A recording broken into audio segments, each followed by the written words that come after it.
I certainly felt at the time, frankly, I didn't know anybody who didn't feel it at the time, that, well, in the words of the songs, that the times were a-changin'.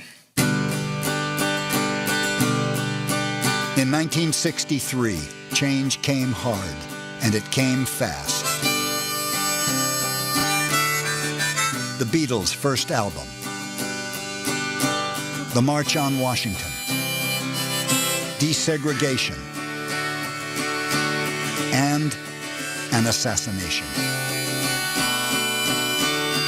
At first glance, sport seemed the same as it ever was.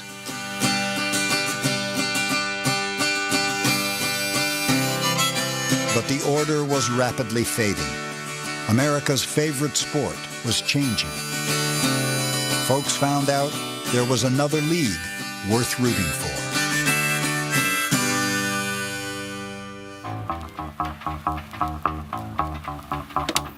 Hi there, football fans. It's National Pro Highlights time again. And look at that snow. Join me for a trip around the circuit for all the big National Football League games over the most exciting new development on the American sports scene came to life in 1960 with the birth of the American Football League. Graham is beside himself. I got news for you. We're going to win the game, I guarantee. This has got to be one of the greatest football games I've ever seen, Paul. Every club win on them? This is the story of a love affair. The story of the Denver Broncos and their days in the American Football League. You can get it done. You can get it done. What's more, you gotta get it done.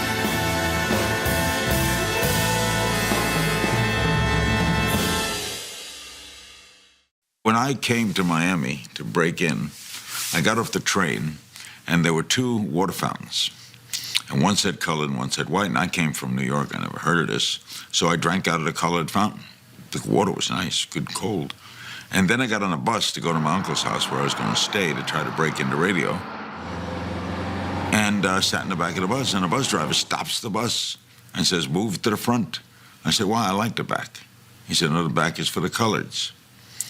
But the 60s is when it changed. In 1963, the civil rights movement was gathering momentum. But for African Americans in all professions, including the National Football League, true equality was an elusive goal. If you go back and look at the rosters of the NFL, there was a virtual quota, unspoken, unofficial, in terms of the numbers of blacks that would be allowed on a team. You might have 2 African-American players on a team or 4, but you would never have 3 or 5 because you wanted those players to room together on the road. For you to room with a Caucasian player was just unthinkable at that time. They weren't going to do that. We were dealing with race every day because on every level we were fighting to have an equal playing field. Even after blacks were brought in, they were consigned to particular positions.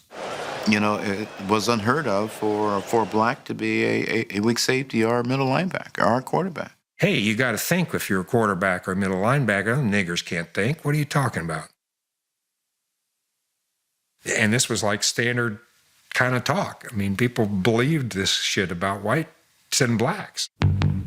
Now in its 4th year of existence, the American Football League had a higher percentage of black players on their rosters than the NFL. But their open-door policy was not out of generosity. It was a necessity. There were very few people in the American Football League who were also members of the NAACP. If you're starting a new football league, the coin of the realm is good football players.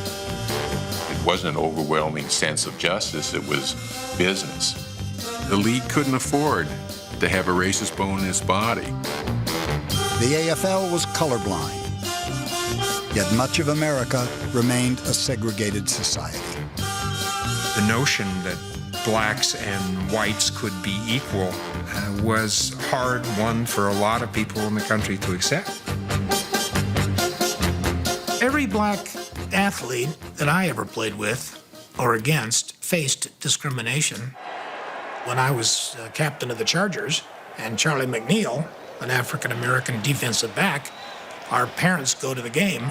My parents sat on the 40 or 50-yard line, and Charlie McNeil's parents sat in the end zone, roped off section of the end zone. We went to a movie. The management said, well, your black people will have to go upstairs and sit in the balcony. That's the law. So we all went up in the balcony. The whole team sat in the balcony, and 10 or 15 minutes later, the lights came on, and the state police came in and discussed, and we all left the theater together.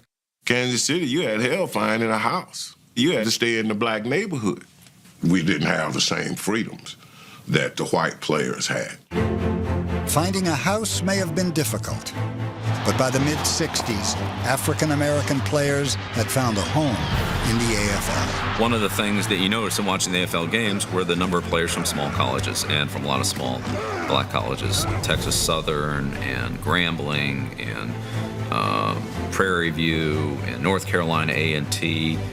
The AFL was able to find those players more so than it seemed like the NFL. Does he run that 9.4, is that right? 9.400? He runs a 9.4. And that's what the AFL did. I mean, the AFL gave opportunities. It was just a new day for the football players in the black colleges. The players, they had a feeling of being wanted and a feeling of belonging to the American Football League. They recruited those players aggressively. Lloyd Wells, the first full-time African-American scout in pro football. Lloyd Wells was responsible for the signing of numerous players from historically black colleges, Emmett Thomas, Willie Lanier, and Buck Buchanan from Grambling. Buck Buchanan broke the glass ceiling. He was the first African-American player drafted #1 overall by either league.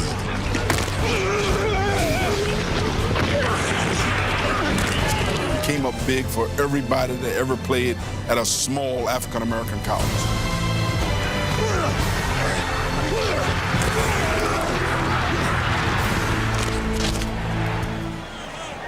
The San Diego Chargers also had a pipeline to historically black colleges. Their top scout was a young assistant coach who would later make his name with the Raiders. We wanted to win. We wanted the best players. We weren't interested in who they were or exactly where they came from. The Chargers' progressive attitude toward scouting was no surprise. Their head coach had fought discrimination his whole life. Sid Gilman was Jewish, and he'd been turned down by several Big Ten colleges because the alumni said, you can't have a Jewish person as a coach of a Big Ten team. Think about this. Think about this. Think about what would have happened if Sid Gilman had been named the head coach at Ohio State when Woody Hayes got that job. Instead of being 3 yards in a cloud of dust, it could have been the, Ohio State Express. Most NFL teams maybe had 3 to 5 black players. The Chargers had 10 to 15. In training camp, he assigned rooms by position, so there'd be a natural integration of the players. Sid was way, way ahead of his time. The coach was ahead of his time, but the team had taken a step backwards in 1962, finishing with a 4-10 record. So Gilman took an old-school approach to the 1963 season. Sid Gilman got an idea that I know to this day, still considers brilliant. He decided he was going to isolate this squad during training, away from everything that could divert their attention from football. He took us due east of San Diego, out in the desert, 60, 70, 80 miles. There were no neon lights or any distractions. There was an attempt to build a resort, a dude ranch up there, and it failed.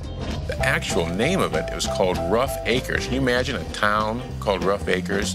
I mean, when you talk about Rough Acres Ranch, the next property was Poverty Flats.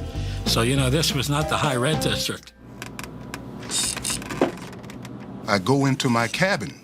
Toilets don't work. No showers. And in the bungalows, there was some rats. Some of the room, there was some bats hanging upside down in the guy's room. That was using a donkey running around there, really messing up the place. Once we were in a meeting and we saw this gigantic furry thing coming across the room, and it was a tarantula bigger than Ernie Ladd's hand with hair on it. I get out to the field, and I say field, but using that term rather loosely because all it was sawdust and dirt. But I bend down to pick up what I think is an arts and craft bracelet. The bracelet straightens out. It's a baby rattler. One thing that a professional team needs in training camp is concentration. At Rough Acres, we had nothing to bother us. Pro football and a dude ranch are a strange mix. Then again, so were the 1963 Chargers. Sid Gilman was an eccentric genius. Defensive lineman Ernie Ladd was an off-season wrestler. And Ron Mix, their future Hall of Fame lineman, was nicknamed the Intellectual Assassin. It takes an unusual person to be a football player. I don't have unabashed love for football. Many people find that obscene. The majority of professional athletes do not love their sport. Frankly, my thoughts on the matter are rather confused. There was no confusion when determining the Chargers' best player. Wide receiver Lance Allworth's galloping gait and mild manner earned him the nickname Bambi. One of the most apt nicknames I've ever heard. Because Lance was, he was the gentlest creature in the forest. 10, 18, hut, hut, hut. He had a sense of delicacy about him. The game, as he played it, didn't have to be brutish. Let's take a close look at this catch by the fantastic Lance Allworth.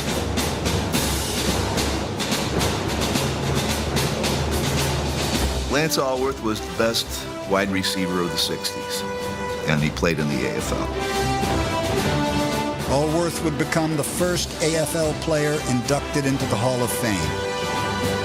But even in 1963, teammates thought he was blessed with higher powers. I remember once we were flying home from New York and we go through this big thunderstorm. Things were just like shaking all over. And I was really frightened. Then I thought, wait a minute.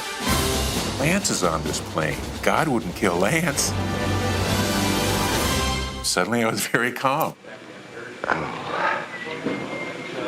Sid Gilman was occasionally calm.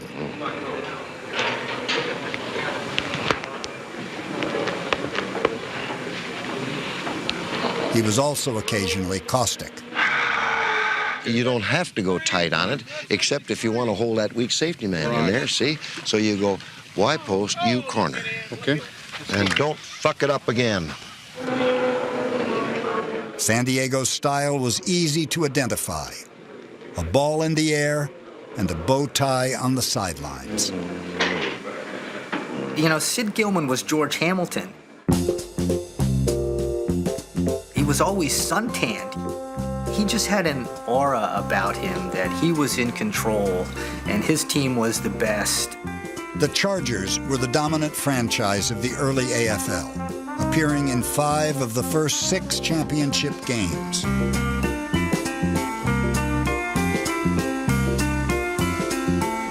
The AFL was known as a freewheeling bombs-away league, and that reputation was largely the result of San Diego and its virtuoso coach.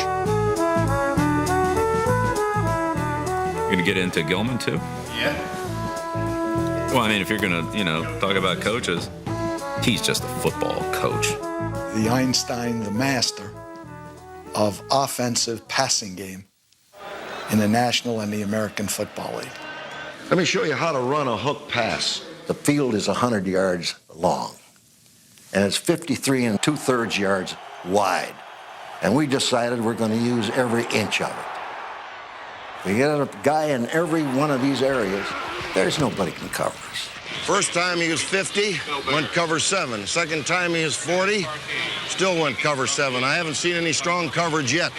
the passing game, getting the ball vertically down the field, the one-back offense. And again, Lance, you run that hook and get that leveling off period and sit down. He was doing things then in the early 60s that some teams are just getting to now. The tobacco was sometimes harsh, but the offense was always smooth. 10 games into the 1963 season, the Chargers were 8-2 and racing past the competition in the Western Division. Once Mr. Lowe gets a yard, there's no catching it. Oh, that must have hurt. Pedal to the metal, little 409. Yeah, she's a real fast set of wheels, my little 409. When we're racing Drag City, she beats them every time. They were a state-of-the-art football team in 1963. We'd go into games where we knew we were going to win just because we felt like we were better coached. The passing game got the attention, but San Diego also ranked first in defense and rushing yards. It looked like nothing could stop the Chargers' title run. But on November 22nd, 1963, the season and the nation suddenly stood still. A dark page in the annals of America has been written to the crack of an assassin's bullet. A nation mourns, the world grieves. This was a tremendous hammer to the heart for the whole country. He was assassinated on a Friday. Decision had to be made probably in less than 24 hours as to whether to cancel the weekend games. Back in those days, you always played the game. If your wife had a baby, if a parent passed away or a family passed away, you always played the game. I wanted to play the games. I said, you won't get me to play the games. Our team won't play. And I didn't know, I didn't even ask my owner, but I said, I won't play the games. The AFL postponed its games. Before making his decision, NFL Commissioner Pete Rozelle consulted Kennedy's press secretary, Pierre Salinger. 48 hours after the assassination, the NFL played. Saying that we did it because they would have wanted, Kennedy would have wanted it that way, was crap. Playing that game was insane. I certainly think in the immediate aftermath, the AFL looked better in the public eye. People were glued to the television around all of that, and I think the NFL is kidding itself if it thought that it was making a big difference in how people responded. Was still focused on Dallas. On Sunday, at 12:21 Eastern Time, viewers saw Jack Ruby kill Lee Harvey Oswald. He's been shot. Lee Oswald has been shot. Decades later, the NFL's decision to play that weekend is still controversial and misunderstood. Well, Pete Rozelle, I think, later admitted his absolute biggest mistake was playing that game. And Rozelle has said himself later on that he regretted the decision to go ahead and play the games. And I think Rozelle was quoted as saying that if he had it to do over again, he wouldn't have played. There's no question. Now, when Rozelle retired in 1989, reporters asked him, Pete, what are the achievements you're proudest of? And he'd go ABC, the merger, Super Bowl, and so on. And then almost without asking the question, almost telling Pete, they'd say, I guess your biggest mistake was playing those games on Kennedy Sunday. And Pete would say, yeah, it was a tough period. It was a tough time. There was a lot of uncertainty. But off camera, Pete really didn't feel that that was a big mistake. I think too much is made of that historically. A lot of criticism is leveled at Pete Rozelle. But a month later, only a month later, Sports Illustrated names him their Sportsman of the Year. So it wasn't as though the NFL was drowning in shame. That was funny because the official couldn't get the hanky out of his pocket, so he threw his hat. Gino Cappelletti has been part of Patriots football for nearly half a century. and has seen firsthand how drastically the football landscape in New England has changed from the start. In 1960, the Boston Patriots were a team of no-names and long shots, trying to find a new life in the AFL. Many of the Patriot players have taken up permanent residence in Greater Boston. The historic town of Concord is home to Captain Tony Sardisco. Tony follows the financial news with close interest. He and his family have been living in Concord since he was signed by the Patriots last year. Despite appearances, the early Patriots never had time to get comfortable in their surroundings. We were a team that could not enjoy a home field advantage because we played at so many different locations. We played at Boston University Field, Fenway Park, Boston College, Harvard, before we got a permanent home. But I think that, kind of tested our mettle, and I think it was good for us. Game time on Friday night, and the crowds gather at the ticket windows at Boston University Field, pass through the gates, and enter into the excitement of professional football. We're the only team that played on Friday nights. The reason Patriots played at Friday nights at home is because in those days, the New York Giants were the biggest team in New England. They were on television Sunday afternoon, and Patriots didn't want to compete with them. I thought it was smart marketing to do it on Fridays. The Giants were very well loved, and if you probably took a poll of who the fans were watching, probably a majority of them were watching Giants games, much more so than our games. And in fact, that was part of the adversity of the old Boston Patriots, is trying to win those fans over to our side. Like so many of his teammates, Cappelletti started his Patriots career as an anonymous player trying to find a home in pro football. In 1959, I was a quarterback for a championship football team. It was a touch football team, and the team was called Mac and Caps, and this is a team that was sponsored by a bar that I was working at. Cappelletti was actually bartending at the time the AFL had started, and at that point, if you were a mailman, if you were a chef, if you were a school teacher, if you knew how to play football and you wanted to try out, most teams were giving you a tryout back in 1960. Cappelletti got one. Lou Saban called and he says, "Cappelletti?" And I says, "Yeah." And he says, "Listen, I'm sending you a minimum contract to $7,500. He says, "and you got as good a chance as anyone to make this team." I said, wow, I went flying off the couch. And when I came to the Patriots, I told them I was a defensive back and a place kicker. They were trying out various kickers, and it came down to Gino and another guy. Well, Babe Parilli was the holder, and Babe and Gino were very, very close.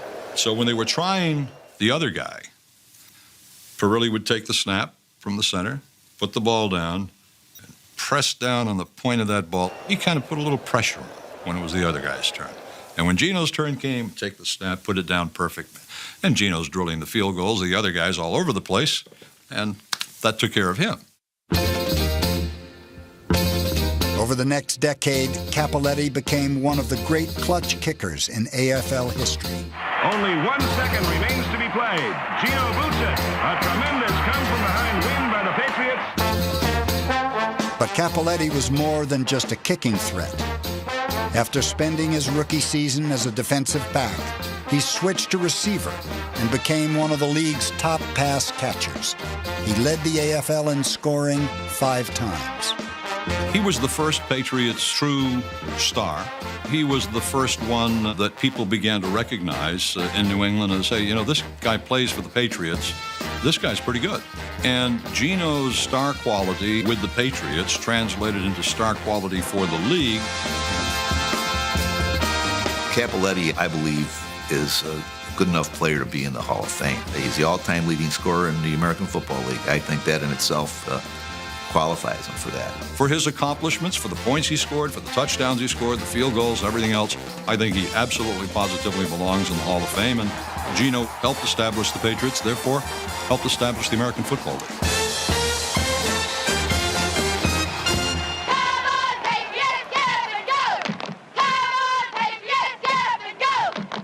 By 1962, the Patriots were finally making some noise in Boston.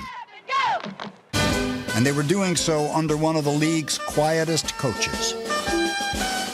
Lou Saban had been replaced by Mike Holovac. You know, in the early stages of the American Football League, Weeb, Sid Gilman, Hank Stram, guys at that time understood that we don't know if this league's going to survive. So they had to give it like a little bit of the Vince McMahon stuff or the wrestling stuff. No good! They were very flamboyant. They talked a lot. Oh, no! It was out of bounds! Mike could never force himself to be a personality under any circumstances. He was the most laid-back, soft-spoken, understated guy you could ever meet. Yeah.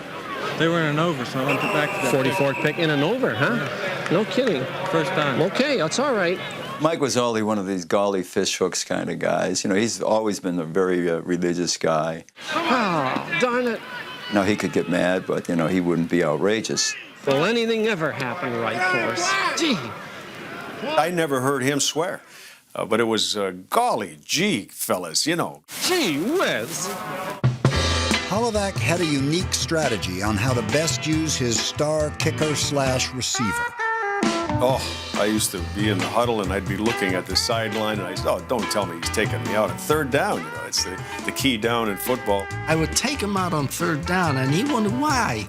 I said, Gino, I want you rested because you're going to kick a field goal next play. Hey, Gino, go at Z when I send you in from now on. Let Artie stay, all right? Yeah, he says, but I want to be in there. Maybe we won't have to kick a field goal after a minute. Guarantee it. There were times he would send in a running play on third down, like saying, well, we'll take the 3 points here. And I'm saying he thinks we're going to just get 3 points every time we kick the ball. I said, you know, what great confidence he has in me. But I started to feel that confidence through some of his actions. Gino, take your jacket off. I had the greatest of admiration for him for the way he handled people. I think the whole team kind of settled in with Mike's calmness, and we became better players. Red, white, and blue, the 1963 Eastern Division champions of the American Football League, the star-studded Boston Patriots, continue to hold the admiration and loyalty of the football fans of New England. Under the energetic leadership of the popular Mike Holovac, head coach and general manager, Boston's Gridiron Minutemen have become one of the most crowd-pleasing sports organizations in America. In 1963, the team was once unknown in Boston, now boasted 11 AFL All-Stars, including number 72 defensive end Larry Eisenhower, and number 85, future Hall of Fame middle linebacker Nick Bonaconti. Bonaconti and the defense helped lead the Patriots to the 1963 Eastern Division title. But their toughest test lay ahead in the AFL Championship game when they traveled to San Diego to face Sid Gilman's potent Chargers. In my humble estimation, I believe that their defensive unit is one of the best in all of football. People can talk about the Bears, and they can talk about the Packers' defensive unit. I think that the defensive unit of the Boston Patriots is one of the best and is equal to any in football. If the Patriots' defense was equal to any in football, then San Diego's offense would have to be considered one of the best of all time. It was an absolute perfect game, and it was just as if some type of magical essence had enveloped that entire squad. They just did it all that day. Every button they pushed worked, and as good as they were, we were horrible.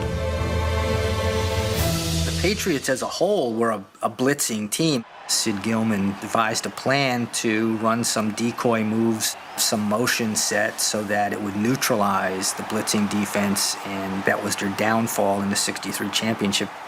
You live by the blitz, you die by the blitz sometimes. Keith Lincoln compiled 329 rushing and receiving yards, and San Diego's 51-10 victory left no doubt they were the AFL's best team.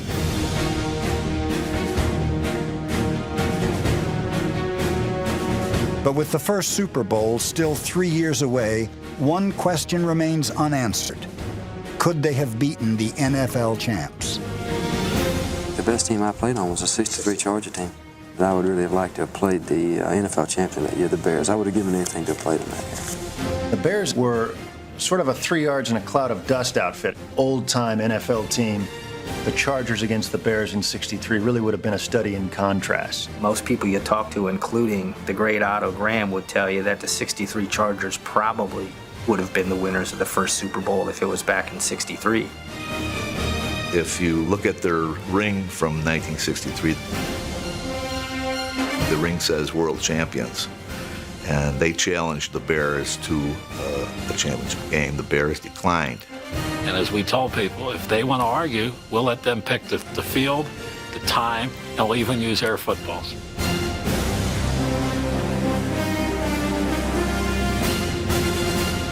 This is only the beginning. You have one of the youngest teams in the league, don't you? Yes, and if we can just keep them mentally and physically sound, why, we should look forward to some fine football in the future. The Chargers had won the 1963 championship with 35-year-old quarterback Tobin Rote. 6 years earlier, Rote led the Detroit Lions to the 1957 NFL championship, and he's the only quarterback to win titles in both leagues. But after 1959, Rote was no longer wanted by the Lions, and he eventually found a new home in the AFL. A 13-year veteran from Rice, Rote was the top passer in the Canadian Football League. He'll be a welcome addition indeed. Other AFL passers who were thought of as NFL outcasts included George Blanda, Tom Flores, Babe Parilli, and Jack Kemp. I'd been in the NFL for 3 years, hanging on by by my fingernails and wanting to play pro football. There were only 12 teams in the 50s. Kemp was somebody who'd had a couple tryouts with NFL teams. He played for Buddy Parker in Pittsburgh, and they had an exhibition game in Los Angeles. And Jack Kemp was also a punter, and Parker told him to just punt it out of bounds. But Kemp just kicked this booming punt, went all the way almost down to the end zone, and then was brought back and returned for a touchdown. And Kemp sort of sheepishly went to the sidelines, and Buddy Parker was waiting for him. And he said, Kemp, you're going to be a good punter in this league someday, but not for me, you're cut. He cut him right on the sidelines during the preseason game. So that's another indication of what the mindset was in the NFL at that time. Spent a short time in Canada, came back and was out of work and was looking around to maybe end my career, go to graduate school and study political science and economics and so forth, not knowing what I was going to do. And right about that time, the American League was starting to get off the ground. Kemp became a starter for the AFL's Chargers and led the team to back-to-back championship games in 1960 and 61. After injuring his hand during the 1962 season, Kemp was waived by San Diego and found a permanent home in Buffalo. For other quarterbacks, like the Chiefs' Len Dawson, the AFL provided new opportunities not only on the field, but off it. There were only 3 television stations here in Kansas City, and one of them was looking for a sportscaster, and the Chiefs recommended me. The Chiefs wanted one of their guys on one of those stations so that they weren't getting bad-mouthed and hopefully to sell some tickets. And I was anchoring sports here in Kansas City on the 6 o'clock and the 10 o'clock news. Frank, you had a great year last year. What are your goals for this year? We get through practice 5:30. I'd rush through the shower and get downtown, and I was on the 6 o'clock news. And defensively, as far as the Chiefs are concerned, we have some new faces out there that we have to take a look at. His appearances on the local news led to a long career in TV and radio. And they should be thinking about it is, on first out, a play-action pass against... Dawson was the AFL's all-time leading passer. Yet the media of the 60s wasn't kind to the future Hall of Famer and other so-called retread quarterbacks. Len Dawson had to deal with the perception that he was somebody who was a bench warmer in the National Football League who succeeded in the AFL just because it was a lesser league. You know, the NFL was the only ones calling them retreads. But back then it was the animosity. It was anything we can do to discredit the players, the teams, the league. That's what we're going to write about, and that's what we're going to call them. And people like myself weren't buying it. You know, we knew how good they were. They all felt like second-class citizens. They all felt like they had something to prove.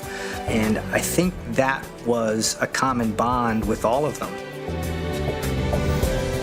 You know, the quarterbacks of the AFL, my guess is they are as good as most NFL quarterbacks of the decade. But the quarterbacks that you remember, John Unitas, you know, Y.E. Tittle, you know, I think these guys are less remembered simply because they were in the AFL rather than the NFL.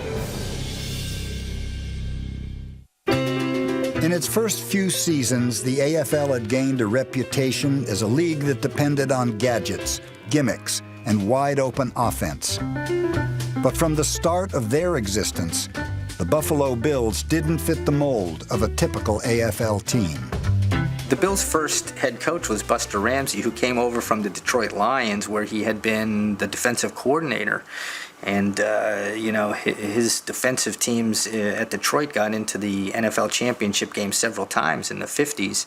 The team had many weaknesses we couldn't strengthen. However, Buster Ramsey didn't make an easy transition to the AFL. We lost 4 of our 5 preseason games, then 4 of our first 5 regular season contests. I've got some game action sequences over here that will show you better than I can explain what happened.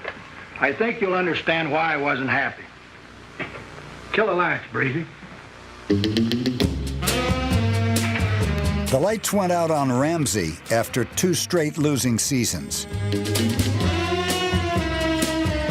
He was replaced by former Patriots head coach Lou Saban, who instilled his own defensive philosophy in Buffalo. So we'll go to work and see if we can't set up 2 types of defense, at least 2 different ideas of thinking against Lee and 1 against Blanda. Lou was a kind of a down-in-the-dirt fundamental coach. It was the kind of team that really would sell well in Buffalo because they were a blue-collar town, so it was a good match in Buffalo and with Lou. Buffalo Stadium was known as the Rock Pile, and its fans were hardcore. This is the only place I've ever been to when you walk off after a game, we put our helmets on because you get hit with full beer cans. And I can understand if someone's going to throw an empty bottle or something at you. But this is the only place that they actually threw full beer at you, which is kind of crazy. It was nice, though, because you could, you know, you catch one and have one on the way to the locker room, if you know, if you're lucky enough to grab one. Under Saban, the Bills became as tough as their fans. They were probably the first team that kind of looked like an NFL team. They were running more than they were passing. Their defense just was overpowering.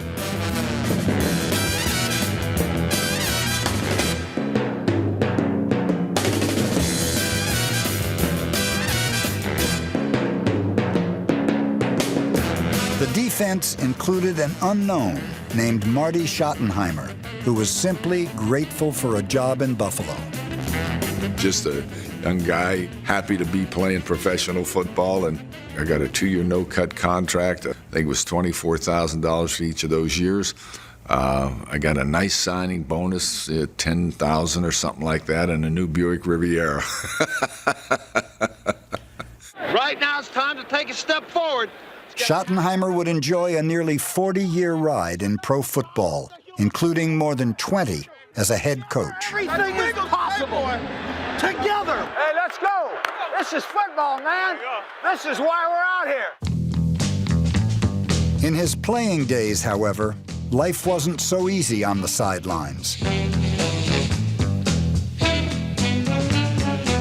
Schottenheimer was mainly a special teamer who found it impossible to crack the starting lineup of Buffalo's talented defense. John Tracy, Mike Stratton, and Harry Jacobs, as a linebacking core, played together for 67 straight games. That's 4 or 5 seasons. Harry Jacobs was called the baby-faced assassin. I guess for obvious reasons. He had a pudgy little face, and he was a hard hitter. He was not particularly great athlete, but Harry found ways to get things done, and he just ran the whole thing, making all the calls. Let's go. We got to stop him right here. Nothing. Red! Red! Right! Double wing says, outside! He was really the captain of the ship when it came to the defense in terms of running the show. Okay, nothing. It's gonna work. We can't have nothing. Let's get those hands up here, baby. It's gonna work. Who's gonna make first tackle, huh? Let's go, baby. All of us. Let's make the first one again, baby. He and I were in very tough competition because I couldn't crack the lineup. Harry understood the game. I went to him because I'm trying to pick his brain. What did you do against the first wing? We had thunder on. Though Schottenheimer's number had changed from 56 to 57, his eagerness to learn from Jacobs remained constant. What was that, Yellow Dog 4? No, that was 6-1. Oh, 61. 3/5, all right! What do you have, a blue line and a triple flanker? Yeah. What's Sam. I want to get some of this information that he's got because clearly the reason he was in there playing was because of his command of the game and his understanding of how things were to be done. Nobody scores. Let's go 44 short. Against Jacobs and the Bills, the AFL's most wide-open offenses were slammed shut. In 1964 and 65, Buffalo gave up the fewest points in the league. During that 2-year span, the Bills went 17 straight games without allowing a rushing touchdown, a pro football record that still stands. I think it lent itself to the way that Lou Saban wanted to play football. He's going to play defense, and he was going to smack you in the mouth on offense. He was going to run over you. The runaway vehicle in Saban's offense was number 34, Cookie Gilchrist. And while his runs usually resulted in a crash, he always arrived in style. He had a huge pink Cadillac, and painted on the front grille backwards was "Looky, looky, here comes Cookie." So in your rearview mirror, you had no doubt who it was. As if people in Buffalo didn't know a 6'5", 250-pound black guy with sunglasses driving a pink Cadillac was Cookie Gilchrist. In 1962, Gilchrist became the AFL's first 1,000-yard rusher. Cookie Gilchrist, pound for pound, inch for inch, the greatest all-around football player that I ever played with or watched play. Cookie enjoyed running the ball straight ahead so that he could get to hit somebody. And it didn't matter if I was in his way or the guy I was supposed to block was in his way. You know, he was going to hit somebody. And some of the hardest licks I've ever gotten were from the backside with Cookie. I remember a game against the Patriots in which Chuck Shauna went to tackle him, and he ran right over Shauna and knocked him out. Other defensive guys are kind of gathered around him when Cookie walks right into their huddle and says, "Which one of you motherfuckers is next?" To go with the AFL's most punishing runner, the Bills' offense also had one of the league's most rugged quarterbacks in Jack Kemp. He was very tough. He once broke his hand, and while the hand was healing, he had the doctor form it around a football so that when it healed, he would still be able to hold the ball and throw it. Jack had as strong an arm as I've ever seen. I mean, he used to go out there and stand on 110-yard line and launch one of those things down there, and literally he could hit the goal line and he could throw the ball 90 yards in the air. I've never seen anything like it in my life, certainly before and not since. Kemp's greatest attribute, however, was a mind that went beyond football. We referenced to him as the senator. Even at that time, he had a tremendous interest in the political field and most things intellectual. I mean, he was not your typical 1960s football player. To me, I've always felt that quarterbacking is about 90% mental. That is, there are many football players, many quarterbacks who can throw and carry out the mechanics of quarterbacking, but in the final analysis, the difference between the average quarterbacks and the good ones are the ones that who can handle the mental aspect, that is the audibilizing and the calling of plays. You know, we knew that Jack was going to be a politician when in the huddle he would call a end sweep and tell us not to take it too far to the left or too far to the right. So he was kind of down the middle. You know, if guys were on a plane playing cards or cutting up, listening to music, you know, Jack was reading some far out book. He used to come in the locker room with all these big books, you know, on the politics and conservation. And I can remember Lou Saban, our coach, saying, "Jack, forget those books. Get your mind on football. Let's get with it." I know there's been a lot of teasing of me that I was more interested in politics or reading the Wall Street Journal than I was in the playbook. But I knew football. I loved it. Maybe I didn't have the love of the X's and O's that some people have. There's a school of thought that if he had ate and slept and lived, breathed football, he might have been a better quarterback. But by the same token, he wouldn't have been as nearly as interesting a person. But the future congressman didn't always win the vote of the Buffalo fans, who showed strong support for number 12, backup Darryl LaMonica. West Side Buffalo was for LaMonica, and other parts were for me. And it was a two-quarterback town. And I'd get booed when I went in, and he'd get cheered when he was standing up on the sidelines. Kemp's first 2 seasons in Buffalo ended with the Bills falling short of the championship game. In '63, we lost to Boston. We got booed. I went up to Coach Saban, and I said, "Coach, next year we're going to win. And you and I are going to come out in the middle of the crowd, and we're going to look at all these people who are booing us today, and, we're going to have our moment in the sun. And don't forget that." I told Coach Saban that. In 1964, Kemp led the Bills to a 9-0 start. But in Week 10, he found himself in a political firestorm with Cookie Gilchrist. We were behind, and I was throwing, but he wanted to run. And, we came to loggerheads in the huddle, and you can't have anybody talking in a huddle. So I told him to leave, and he got mad at me and the coach and walked off, stormed off, sat down, wouldn't come back. Took himself off the game, sent his backup Willie Ross into the game. Lou Saban was livid and wanted to suspend him from the team. And it was through the ability of Jack Kemp to arbitrate between Gilchrist and the coach that he actually got back on the team. You could get exasperated with him, but the team knew that we had to have him to go to the championship. A, B, everybody liked him. Gilchrist returned without missing a game, and in 1964 earned his second AFL rushing title. The star runner helped guide the Bills to the AFL championship game against the Chargers and running back Keith Lincoln. A year earlier, Lincoln had rushed for more than 200 yards in the 1963 championship game.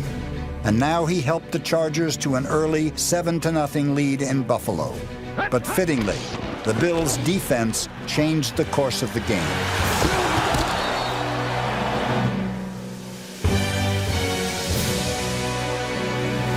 Sometimes a singular play like that defines a moment, defines a team, defines a season, and it did all that for Buffalo. And it grew to mythical proportions. The tackle heard round the world. Keith Lincoln is hit by Mike Stratton, and Lincoln is through for the day. When Keith went down, it was as though the lifeblood of the whole team had been sucked dry. And we all just started looking up and down at each other, and there was nothing more you could do. He was gone. With Lincoln out, the Bills overpowered the favored Chargers. The quarterback who had been cut from the NFL, let go by the Chargers, and booed a year earlier by his hometown fans, was now a champion. I went over to Saban and I said, "Hey, let's go out in the middle of the field and give everybody the victory salute." And he laughed, and all of a sudden I got picked up on people's shoulders.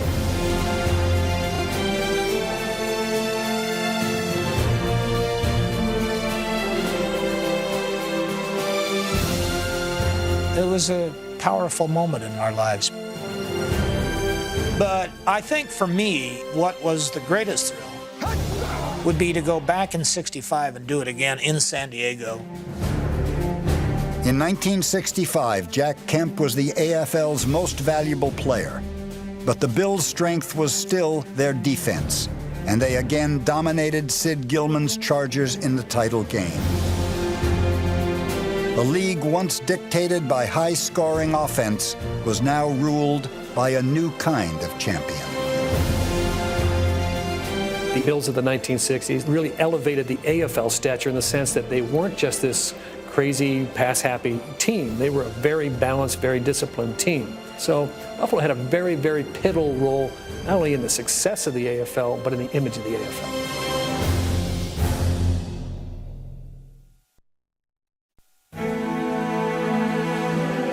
In July of 1964, the Civil Rights Act was signed, outlawing discrimination in public places. We must not approach this law in a vengeful spirit. Its purpose is not to punish. Its purpose is not to divide, but to end divisions. Divisions which have lasted all too long. The letter of the law changed instantly, but the spirit of the country would take time.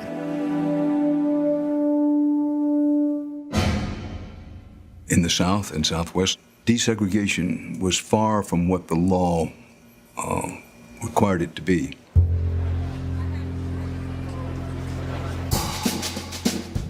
Six months after the Civil Rights Act was signed, the AFL All-Star Game was scheduled for New Orleans, a city without a professional sports team. We were trying very hard to acquire either an NFL or AFL expansion franchise for the city. That's why the game was put down there to see what type of drawing power the AFL would have with an all-star game. Black players soon discovered that New Orleans' red carpet was for whites only. In the restaurants, the patrons didn't want us to sit anywhere near them, or the coats, we'd hang our coats on the wall and say, hey, don't put your coat next to mine. I checked in, and I hear in the background somebody ask a question, well, was that Ernie Ladd? And another guy in the background says, no, Ernie Ladd's a bigger nigga than that. That Ladd is a big nigga. I get on the elevator to go to my room, and the elevator operator says, you monkeys get in the back so everybody can get in. I said, you're an elevator operator and I'm a monkey. We went out to get a taxi. Taxis were lined up out in front of the hotel. And Cookie Gilchrist, one of our players, says, hey, we want a taxi. And the guy says, we got to call y'all a colored cab. And Cookie said, hey, I don't care what color the cab is. I just want a taxi. Why can't we ride in one of these? So we decide we're going to visit the French Quarter. The greeter standing there calling out to people, come in here, come in here. When we get close by, like a mute. And we get to another door. We get ready to go in. This little guy standing there pulls out a gun. You are not coming in here. You niggas are not coming in here.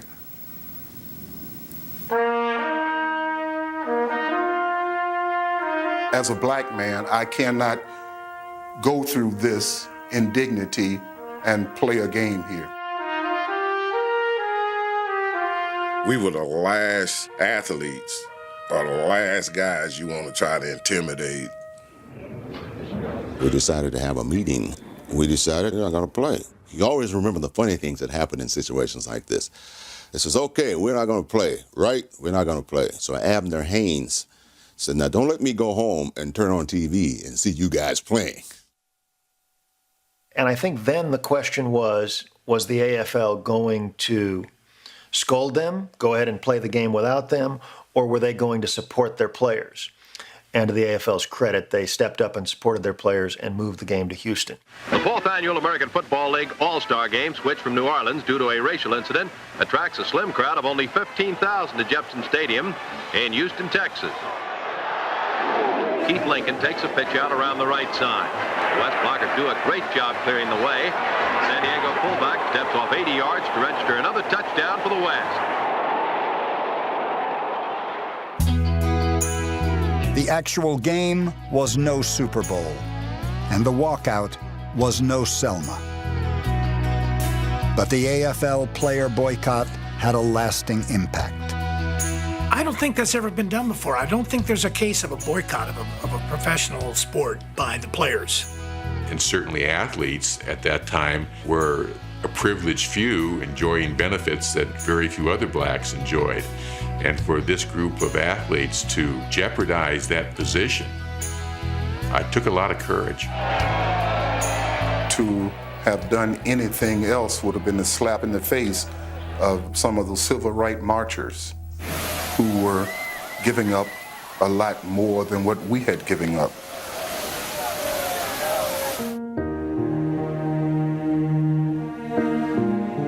By 1965, America and the American Football League had come a long way.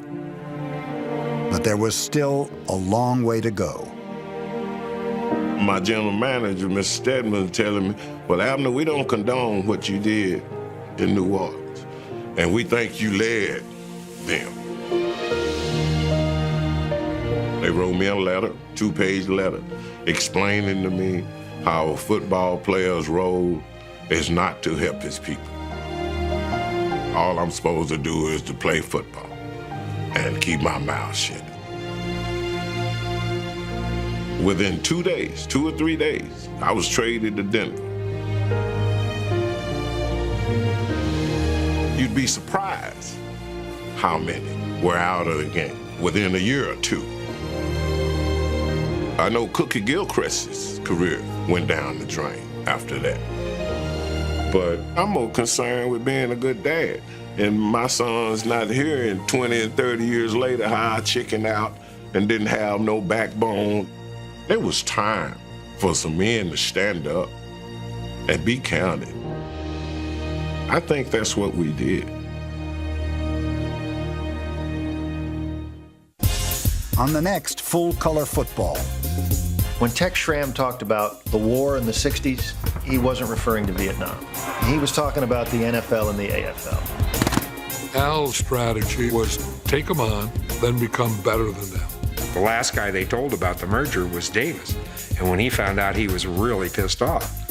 The war between the leagues continues through the first Super Bowl, next week on Full Color Football, the history of the American Football League.